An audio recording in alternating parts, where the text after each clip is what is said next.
Support for this podcast comes from Is Business Broken, a podcast from BU's Meirotra Institute that explores questions like, why are executives paid so much? Do they deserve it? Listen wherever you get your podcasts.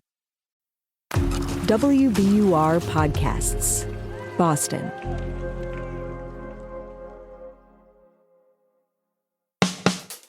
I'm Daryl C. Murphy, and you're listening to The Comment. On April 26th, crowds will gather to honor the 60th anniversary of the 1965 Freedom Rally, where Martin Luther King Jr. led a march of more than 20,000 people from Roxbury to Boston Common, calling for racial equality in housing and schools. The commemoration is one of the events affiliated with the Everyone 250 campaign, which aims to shine a light on the overlooked parts of Boston's history. And joining us to talk about all of this is Boston's own journalist, historian, and co-chair for Everyone 250, Dart Adams. Dart, thank you so much for joining us on The Comment. Thanks for having me. I want to go back to 1965, to April 23rd, the Freedom Rally, where Martin Luther King led the march from Roxbury to Boston Common. I want you to briefly tell us about that day. Who was there and what was the overall reaction from the city? So one of the most important things to take away from Dr. Martin Luther King Jr.'s march from the South End, Lower Roxbury, all the way to the apartment bandstand in Boston Common, is it shows just how short of a distance it was from one of Boston's most underserved communities to the oldest park in America. Yeah. And also one of Boston's, treasured, institutions, Boston Common. Yep. The other part is that Martin Luther King Jr. strategically chose where they left from. They started at Carter Playground, which was named after a Black World War I veteran from Massachusetts. Yep. It was near the apartments that he lived in for the first time with his wife, the Lincoln Apartments. Not only that, but it was also the location of the basketball court where him and his Boston friends used to play. And he knew that that was one of the staples of the neighborhood and the community where people came to meet and mingle. And that walk that he took from the South End, Lower Roxbury, through these major thoroughfares to Boston Common was just showing that we have to fight for freedom. We have to fight for equality. We have to fight for justice. We have to fight for civil rights, human rights. And just a short walk away from where people congregate in Boston, this is what we have to deal with. This is what we're under. And this is how different life is for your neighbors and the people that you live next to. It would be demagogic and dishonest for me to say that Boston is a Birmingham, or to equate Massachusetts with Mississippi. But it would be morally irresponsible were I to remain blind to the threat to liberty, the denial of opportunity, and the crippling poverty that we face in some sections of this community. Well, Dart, tell us about the people in the crowd, the people who were marching that day. There were various civil rights leaders, community leaders, activists. You have people like Bill Russell who are involved in the march. You have like Mel King, who's since passed away, involved at the march. One of your mentors. Yes. You have people like Nola A. Day, who was a community leader and also involved in the St. Mark's Social Center. It's crazy that the takeaway from this march 60 years later is that we still have to fight this uphill battle. It's like We pushed the stone up the hill, it rolls back down, and now we have to do it all over again. What impact did that march have? Did anything substantial at any scale come from this day? It showed, one, the organizing strength of Boston's Black community. Two, it showed how serious we were about enacting change immediately. And three, it was something that made the papers. It's something that the news had to cover. It was something that made the community, who weren't a part of Boston's, Black community, notice that this many people organized and marched down the streets. And the thing is that it was just emblematic of a bigger struggle that was happening across the country. Yeah. Now, when you think about Boston's population and the size and the reach, then a gathering of this size, a gathering of this magnitude, opened eyes. Yeah, because I want to add the context. It's important to note that this is 1965 pre-busing, and this is as that movement to desegregate Boston schools is happening. So this is happening in the background as Martin Luther King is in the city. Yes. So this is following all the efforts of, the Freedom Stay Out movement. Yeah.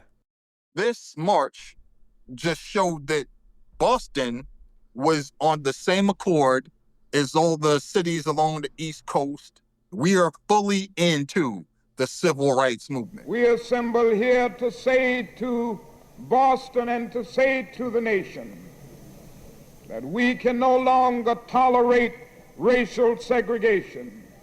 We assemble here today to say that segregation, whether it is in Selma, Alabama, or Boston, Massachusetts, is nothing but a new form of slavery covered up with certain niceties of complexity. So I want to bring it to today. Tell me more about April 26th. Tell us all about what's happening that day. Everybody's going to meet up in Copley Square around 10:30. Mm-hmm. At 11 o'clock, there's going to be a rededication at the corner of Copley Square and Boylston and Charles Street. Mm-hmm. So this is very important because it's been 60 years, and this will be the first real acknowledgement, public acknowledgement of this major event that raised eyebrows and opened people's eyes to the seriousness of the inequities and the problems that were facing, Boston's Black community at large. And then there's going to be a march from noon on into the Boston Common. And from there, we're going to have guest speakers. We're going to have performances. And basically, it's going to be done in the spirit of Martin Luther King Jr., who came here, lived here, was part of the community. What I want to do right now is take a break. And when we get back, I want to talk more about Everyone 250 itself. So we'll be right back.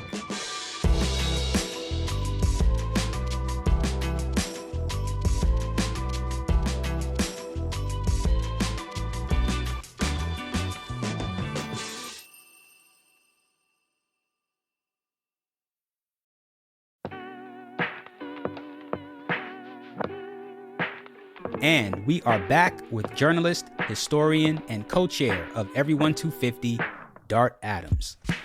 So Dart, we were just talking about the event on Saturday, April 26th, commemorating the 1965 Freedom Rally, where Martin Luther King led a march from Roxbury to Boston Common. Now, that event is affiliated with Everyone 250, which is a campaign created to highlight the people and communities in Boston that are often overlooked. I would love to hear you talk more about that. Boston predates America by almost 150 years, Mm-hmm. and very key in it.